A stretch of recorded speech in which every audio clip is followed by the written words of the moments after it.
what we're doing during this course, that we slowly go from the individual. Like yesterday, we did a lot with the individual and the connection between the individual and the collective, basically. But we now slowly make a movement from the individual to the little kind of circles and the bigger circle around the individual, which is all connected with the collective as well. And today it's about family.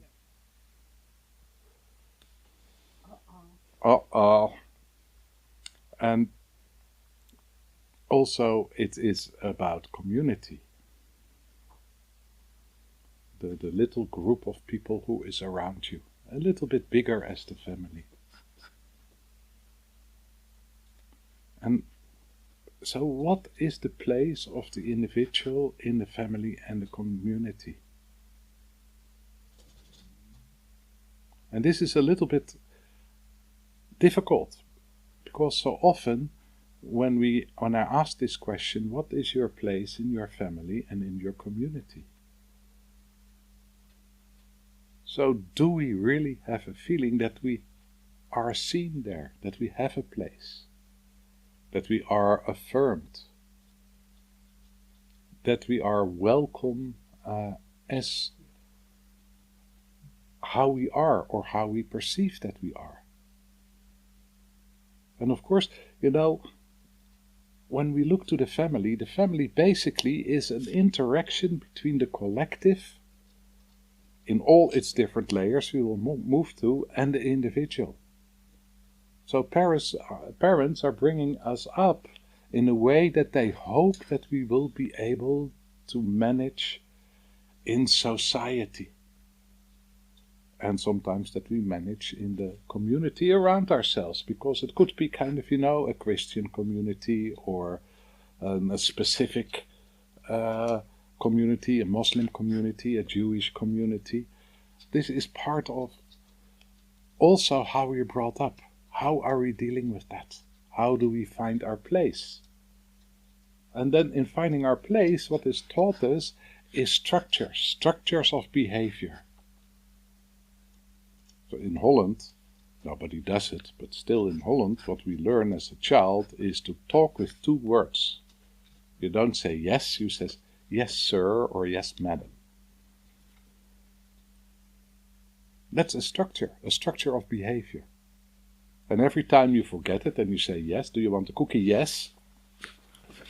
My mother yes, madam. Okay, yes, madam.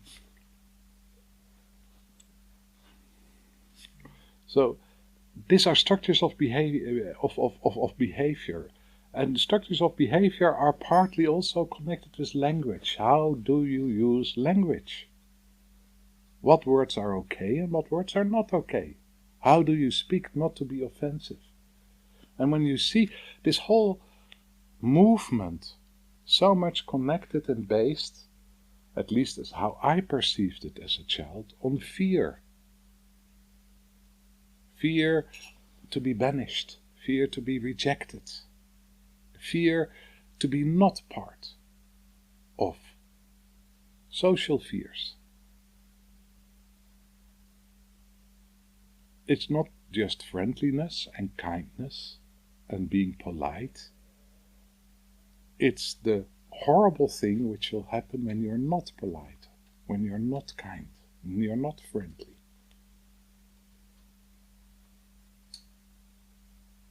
And as I perceived it as a child,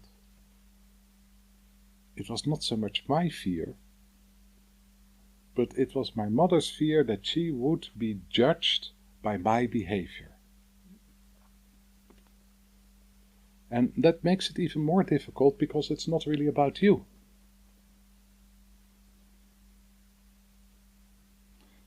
So this all together gives you a feeling that, when we brought up and how we learn to behave, the structures we learn are not really about us. And still, it are beautiful tools to learn to deal with your culture.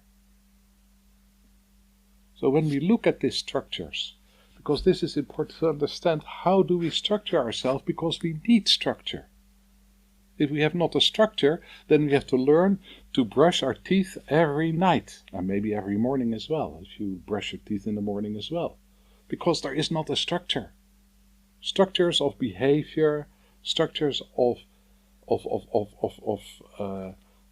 things we do in a structure, the structure of today, they're all connected with beliefs. And without beliefs, there's no structure.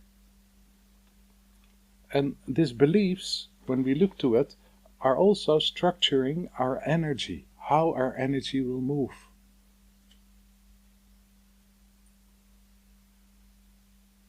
How we will express, how we will perceive. Beliefs are also structuring our senses. So, if there, for instance, is a belief in the depth that you're not okay, and that most people think that you're not okay, or you think yourself that you're not okay. So, this gives a structure to your ears and to your eyes. A structure in which what we do is that we kind of listen and look for the danger. And what is the danger? The danger is that what we believe is true, so that we get rejected, that we get not appreciated. This is the danger. So what we see, because of this belief, is basically reflected that we are not okay. And that sounds horrible. It's like a trap, a death trap. You have a certain belief, and this belief is maybe coming forward from the community you grew in or from your family you grow in. And this belief basically is structuring your senses in a way that we meet all the time what we are fearing the most. What is the most difficult to deal with? If it's impossible to deal with betrayal, for instance in a relationship, you're keen on betrayal, or you're totally blind for it. That's also possible. It doesn't exist at all. It's totally repressed, suppressed. It's better when it's not totally suppressed and we are keen on betrayal all the time, but it's horrible kind of to have a partner who thinks that you're betraying him or her all the time, who's controlling you. You know, you have to live in the cupboard. It's not.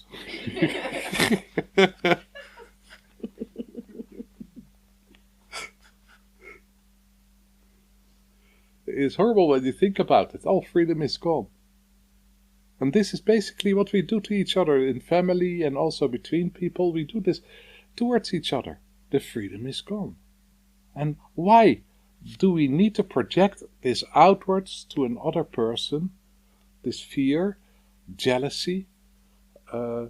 Why do we have to project it out to another person to take away the freedom of the other person? Partly because our freedom is gone. We cannot relax. We don't feel free in the relationship. So often what we do to each other is exactly the deepest pain which is inside ourselves, as belief, as structures. And of course this is happening in families as well.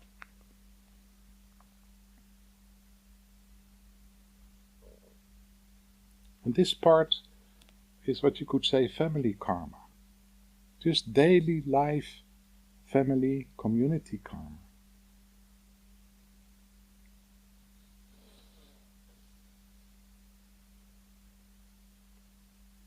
Structures of belief which often are connected with pain, with trauma, which kind of, we imprint on each other. We take away exactly the quality which is under pressure inside ourselves in the other.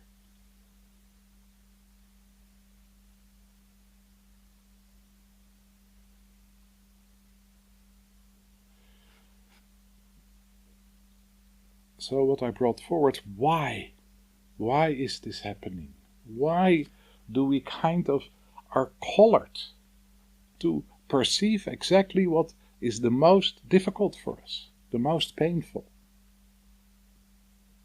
So partly because it gives us an opportunity. So when there is a trauma, that means that something is not expressed, is not experienced to the depth. There is an experience which is stuck. And if we understand where experiences are coming from the light, and they make a circle and they move back to the light. Experiences are coming from true nature. They move around and they move back to true nature. If something is stuck, it wants to come home. In Indian, North American Indian tradition, they talk about soul retrieval. You know, there is a part of you which is not able to come home. An experience is not totally finished.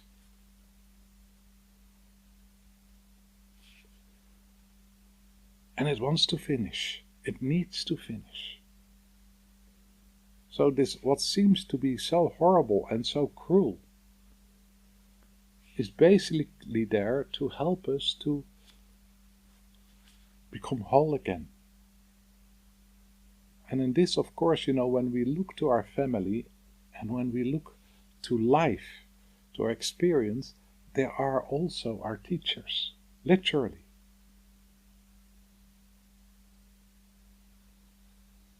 They show you exactly where is the deepest pain, where it is hard, and where it is beautiful, and where it is good. Both sides are there. And the confusion, the deep confusion which is in all of us. And part of the confusion is there because when we look at true nature, all the qualities which are there, they are unconditional. And we don't really to the depth understand what unconditional means. Partly because we are confused. Because when we're brought up, it's very confusing because we feel the love of our mother, but sometimes she withdraws her love.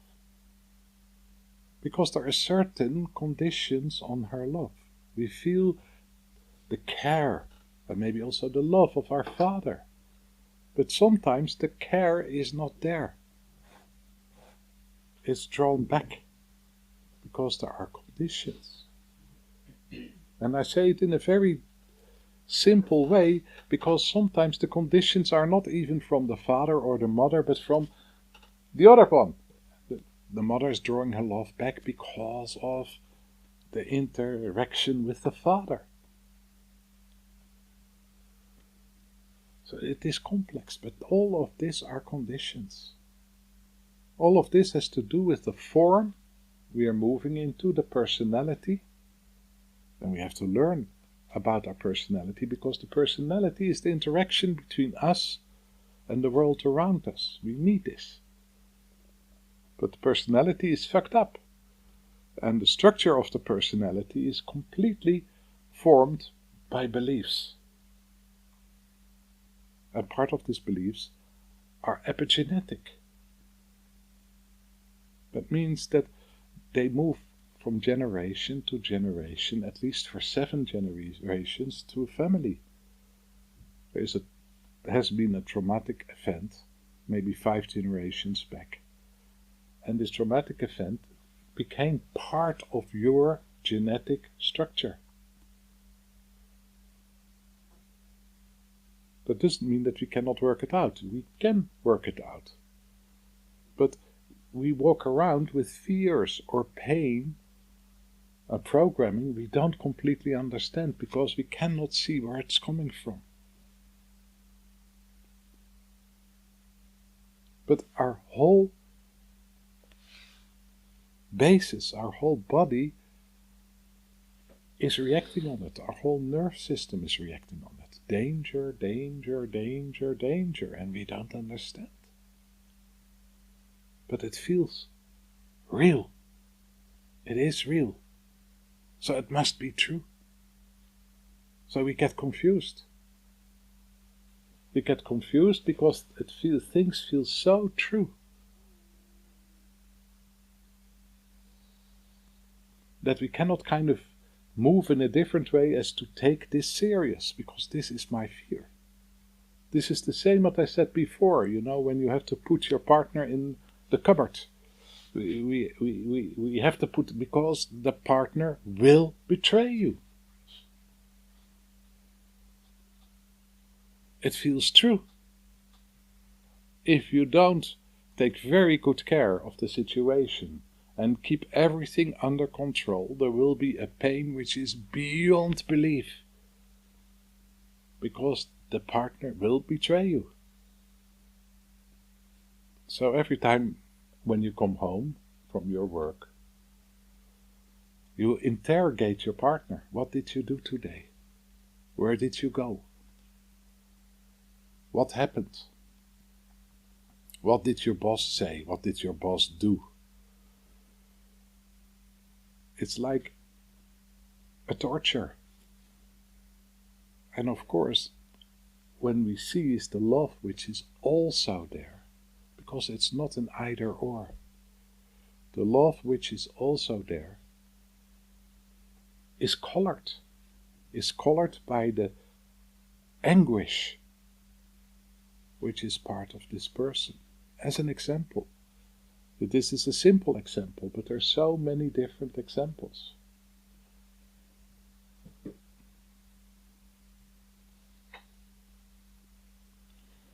So when you look to this, family has an immense influence on us in how we perceive the world, how we perceive ourselves.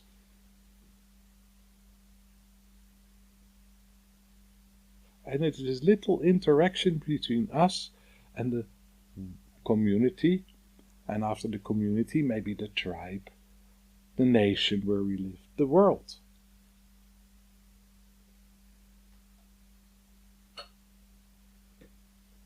We move as a part of a family. This is the first little part of when we talk about the collective. And then when we look into families,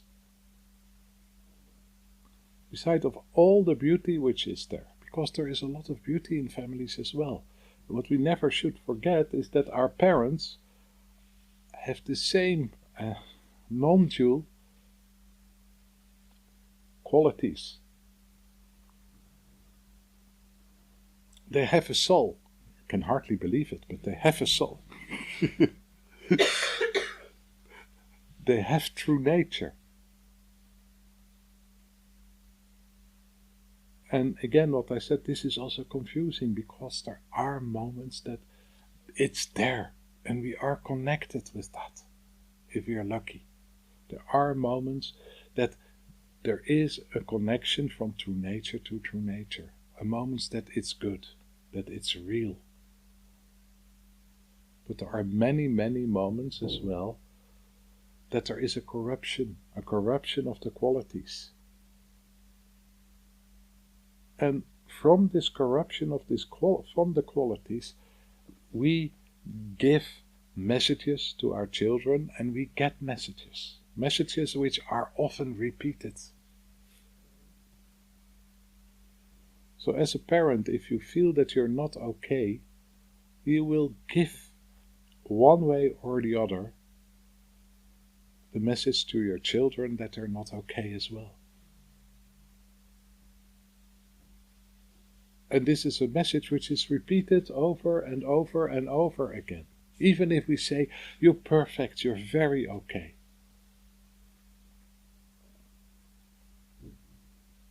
We can try to do exactly the opposite towards our children of what we feel, but to do exactly the opposite doesn't work either. Because it is unbearable when the child feels as much not okay as that you feel not okay. So can you feel the pressure which is there? This is not allowed. So where do you go when something is not allowed? You're allowed in the whole building except in that little room there.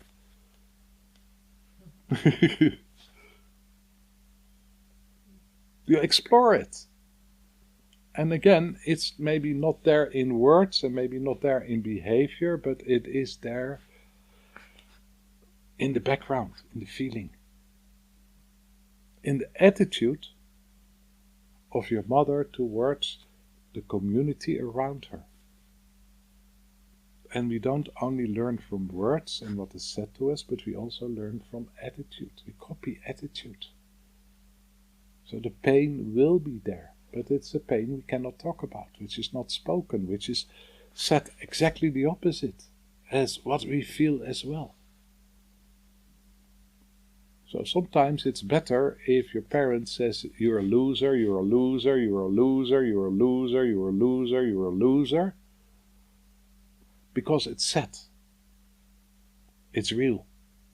And at a certain moment you can maybe explode and say, you know who is the real loser here? You're talking about yourself, old man. That helps. But when it's said you're a winner, you're a winner, you're a winner, you're a winner, so you have to be a winner because it's not allowed to be a loser. A whole other ball game is coming forward based on the feeling of being a loser. So that becomes much more complex.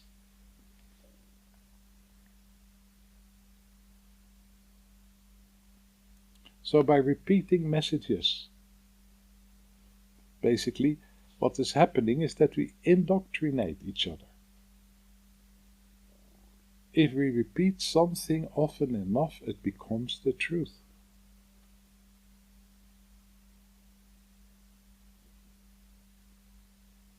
Like advertisement.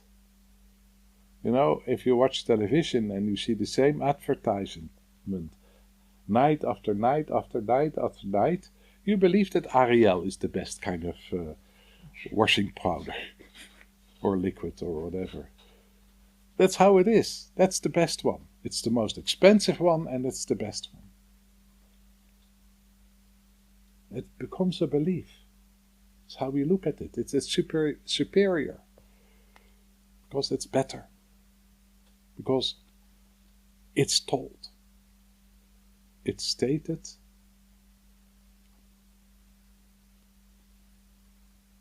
And again, this brings us into another area of family and community, which is incredibly painful and difficult in a way. You know, most of us grow up in a family which kind of, to be able to survive as a family in the community around them, needs to kind of move a little bit into superiority. They have to be a little bit better.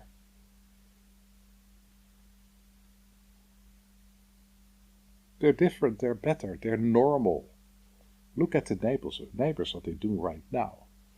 And even if the neighbors are more successful, they're show-offs, they're whatever. We have judgments towards them.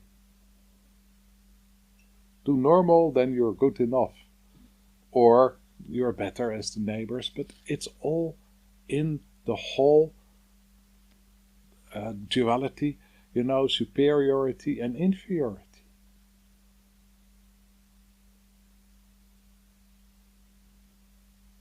Who is better and who is less? And sometimes a family feels less and looks around and all these other families are more successful. The whole community is more successful. You're the loser family. All the other family members are professors and doctors or, businessmen who are successful. And your father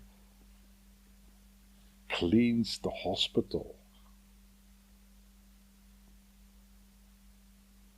That's not very successful, is it? So you have a family gathering, and how do you feel? Everybody's very friendly to you. Oh, so nice that you're here. Can we take it in as real? Or is there a shame? So all of this, when we look into it, as a family, so often we feel unsafe. It's not only that as an individual we feel often unsafe in our family, because we feel so often lonely. But also as in family we feel unsafe so often in the community. It's like it's repeating from the individual to the family, and maybe as a community we also feel unsafe.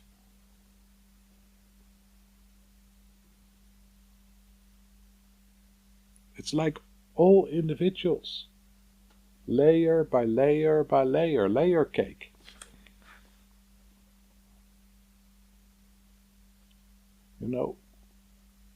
Most children at a certain point have the feeling that maybe they are adopted. They don't really belong in this family. It's that something is not right. Maybe they are adopted,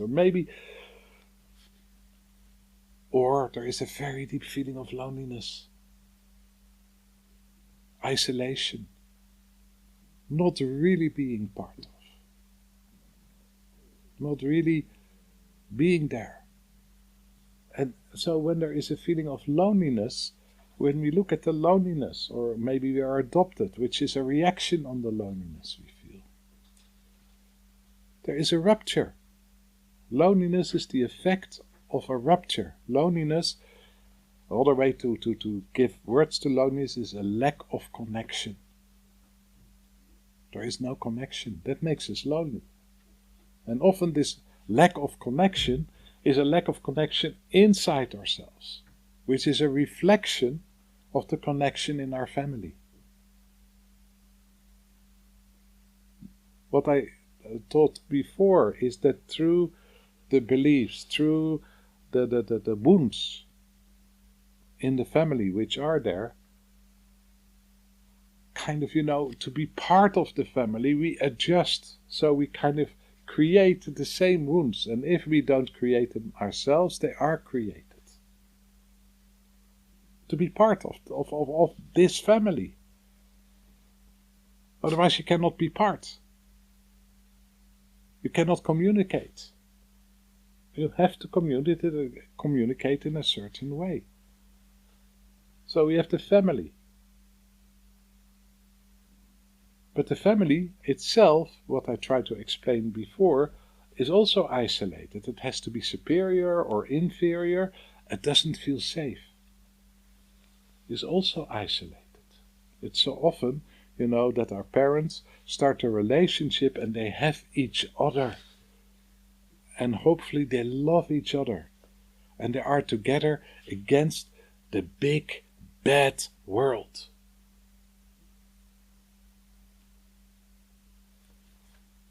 Protecting each other, holding each other and their children. So isolation, loneliness.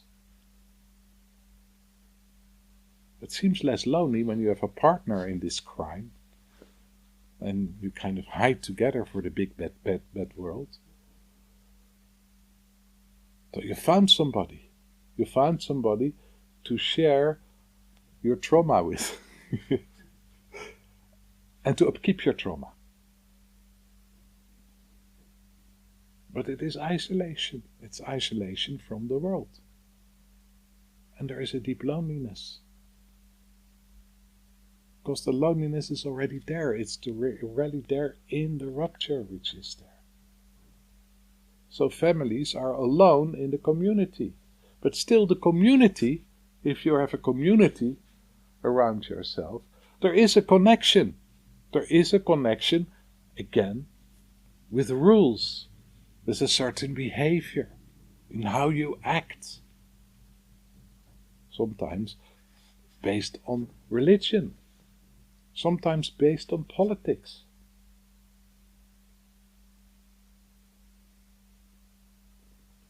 On ideas, on beliefs. So you can be a community when you're kind of following more or less the same beliefs. At least some beliefs you cannot break in the community. Because then you're not part of the community anymore. It's against structure.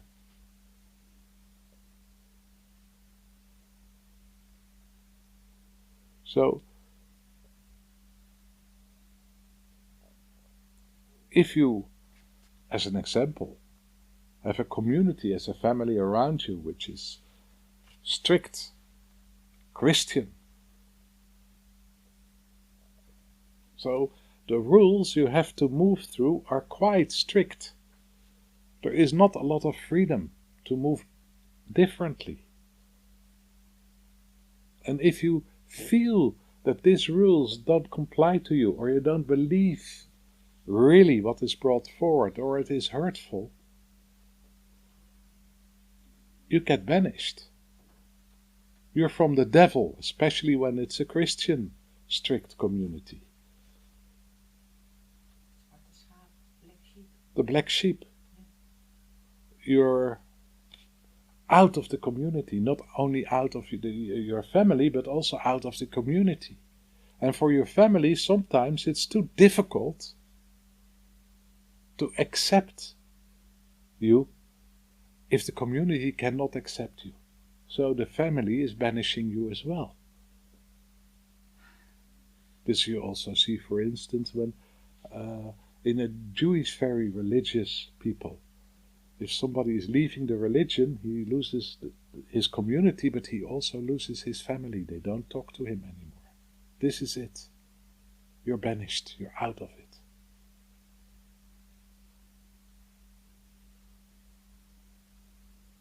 So, of course, if you're out of it, there is a certain freedom. The freedom to follow your own feeling, your own pathway, whatever. But there is also a deep wound, a deep loneliness. But if you're in the community and you don't really believe, there is also a loneliness. It's the same loneliness, because you cannot really be part of. You play that you're part of. You act as if you're part of. And at the same time, behind your back, you kind of, use the finger.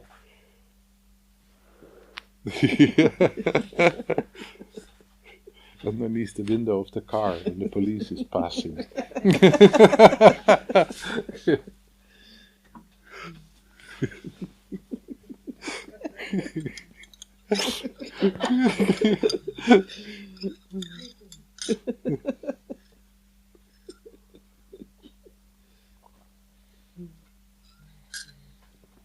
Horrible creatures, in a way. Yeah. Now, it is not about that we're horrible creatures. I'm kind of bringing this forward to part see how complex life is. And of course, it comes back to the same again and again and again. We feel unsafe.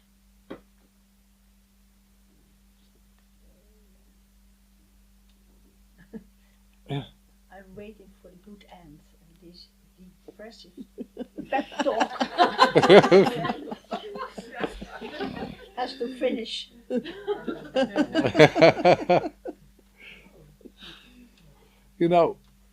As I brought forward before, what we see is basically nothing else as a lot of unfinished business. And when I talk like this and we look into it, it seems there is no resolution for it. There is no way to get out of this, and that humanity will get out of this. There is no way, and partly because we all so deeply believe in these structures. We recognize them, and this is reality. This is how it is. So this is how we form reality. It's a choice we make. Because behind this is in every family true nature, in every community true nature. It's a corruption of true nature, what we confronted with. A corruption of true nature in your father, corruption of true nature in your mother. It doesn't mean that true nature is not there. So how would it be if we would be able to move beyond this corruption and move into true nature itself, and we're able to connect from our true nature towards the true nature of our Father? How would that be? Because this is not what we're doing. What we do is that we move from our woundedness in the woundedness of our Father. This is how we relate. From the woundedness of the family, we connect with the woundedness of the community. This is how we relate. So how would it be if we would connect from our true nature with the true nature of every member of the community? How would that be? And what is needed for that? Because it's a total different relationship which comes forward.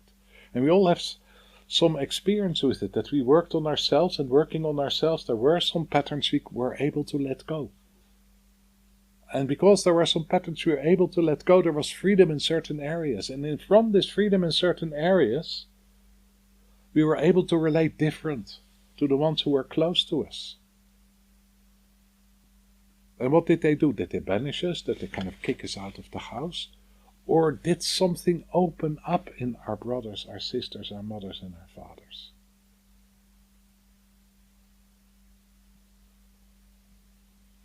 Slowly, slowly were there little changes.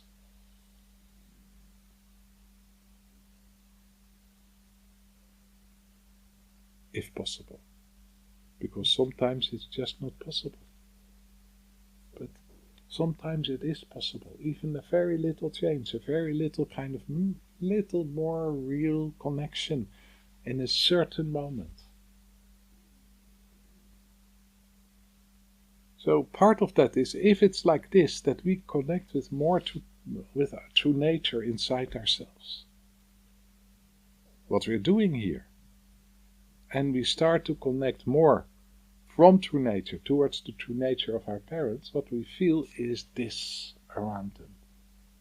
We feel this kind of cocon which is almost there. We cannot really reach them.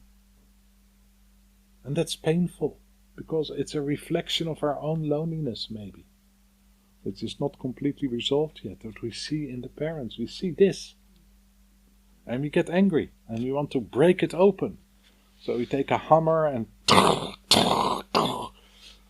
the more we do, the more concrete the shell becomes. And partly we do that because of our own pain. We want to reach them, and we cannot reach them. It's like this. They're caught. So what if we really, from our own true nature, start to connect with their true nature?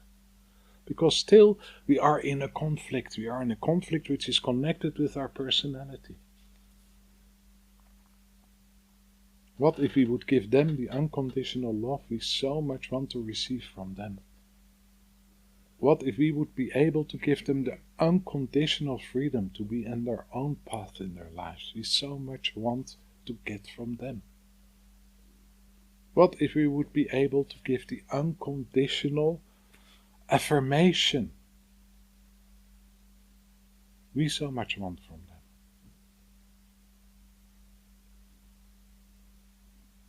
them? And not to affirm, patterns which are destructive, but to affirm the depth of who they are.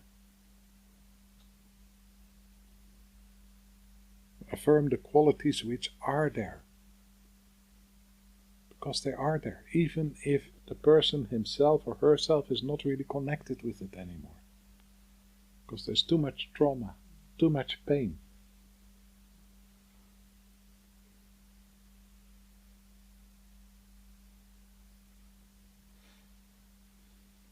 there is a...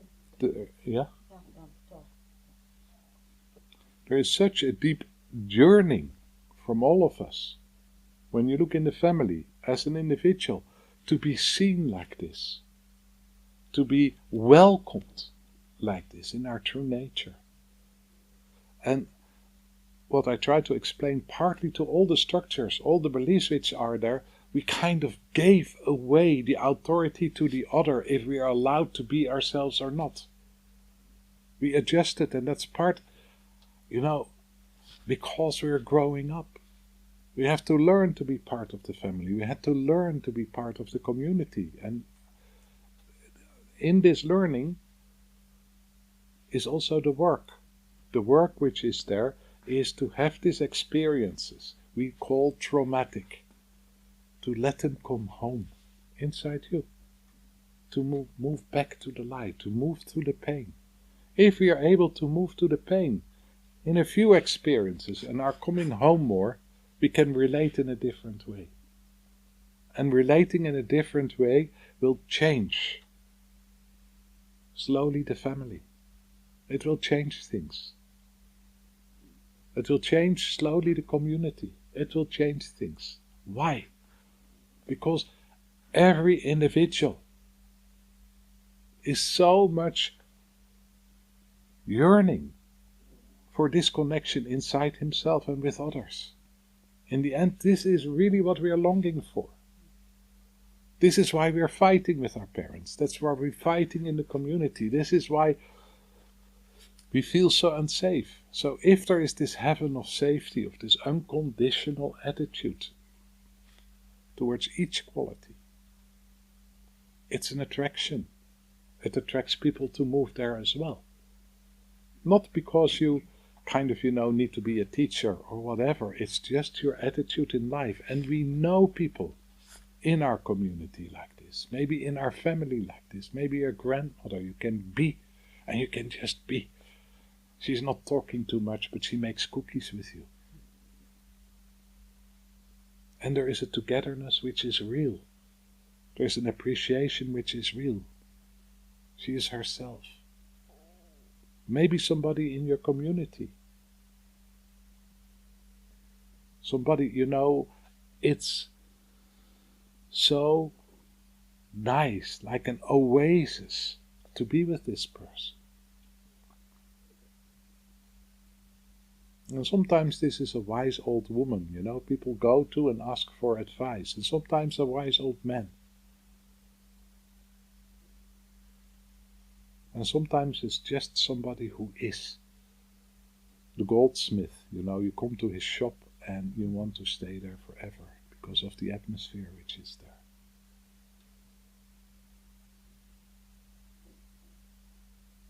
The milkman, who every morning brings the milk. That was my teacher when I was a child. I would stand up every morning at 5 o'clock and go around with the milkman.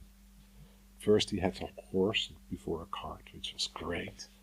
But this man was heaven on earth. He was real.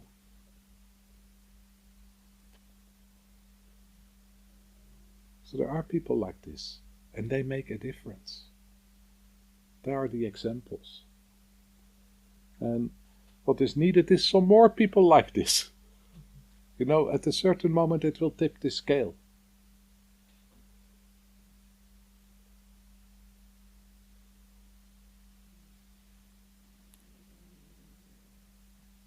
So, this is maybe not a positive end you were longing for. There's a way out. There is a way out.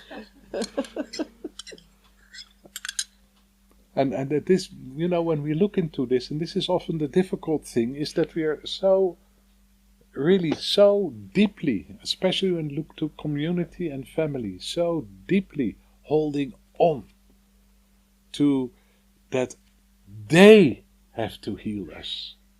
They have to give us permission to be okay. They have to kind of see us. They have to affirm us. We're holding on so strongly to this. Because of them we are messed up. Because of them we are suffering. So they have to do it. You know, if you kind of make a mess, you have to clean it up yourself. We hold so strongly onto this, especially in this smaller circles around ourselves, that it's very difficult to get out of the position where we are. By holding on to this, we don't give ourselves the freedom to move back into our own true nature. We still, in a sneaky way, are holding on to the authority which they had when we were children. An authority they were hardly able to carry, hardly able to contain. Can I ask a question? Yeah. How can it become so that there's a continual power struggle around who is the authority, that it's becomes stuck in that? This form. Yeah. So the power struggle which is there, you know, you use the word power. And of course when we look at power, power is a non-dual quality. And you know, when we lose the inner sense of power, we move into perpetrator and victim mode. And that is part, you know, why it's so difficult to kind of, because to be your own author is also a non-dual quality. And when we are messed up in the whole area of victim and perpetrator, we are also messed up in the area of the author. You understand? The one thing tips over the other thing. So and basically what we would expect from parents to teach you is to move in your own power, to trust in your own power, to trust in, to be an author of your own life, and to help you with that, to help you to find your own individual form. But through the generations there has been such a woundedness and such a fear, such an unsafety, that what we do is we try to make it safe. We try to make it safe for our children by teaching them they have to adjust, they have to adjust, they have to adjust, they have to adjust. If you don't adjust, it's not safe. And they have to adjust in a way that they will never meet the deep fears, the deep pain, the unbearable, what the parents were meeting or met in their lives, or what is epigenetic there. So it is not bad will that this is happening. It's just the misunderstanding that we think that by avoiding that we will not meet the pain which is there. But when we look from a little bit more distance, we see that even by avoiding the pain, we are ruled by the pain. The pain is there anyhow. So to come to an understanding, which slowly the world is coming to, that we have to deal with this, that we cannot avoid it. And of course there is this polarization going on. There's a big group of people who say, okay, we have to deal with it. And there is a big group of people who's very afraid and they want to avoid it. They want to avoid it even stronger. They want to avoid it. They will do as if nothing is needed right now. We can use more oil. Who cares? Global warming doesn't exist. And there is no difference in nature. This is always through time periods happened. And this is true as well. It happened. But doesn't mean that we don't have to deal with the effects of global warming, which is happening. We can help it a little bit more and kind of, pollute a little bit more. Anyhow, it's happening. There's no way we can stop it anymore. But it means that big groups of people probably have to relocate because they are not able to live on a safe place anymore. And if we don't prepare for it, but we kind of go into a polarization by saying no strangers in our country, nobody is coming in. Can you see how unsafe it becomes? For all of us. It's the same structure again. It's really the same structure. So if we can kind of move into this and this is only one of the problems which is coming forward, but if we can move in this and prepare ourselves and be more open and see how can we support each other to come through this difficult period the best we can. That means that very deep changes are needed. And this is happening because very deep changes are needed. And we will come through it. The changes will be made. With a bigger or a lesser cost. But and so what is the bigger cost? When we have to completely play out in blood and sweat and tears the trauma which is playing out. So that we cannot deny it anymore. We all feel it. We all have to go through it. Or can we kind of start to pick up now part of the pain so it doesn't need to play out that grandiose anymore?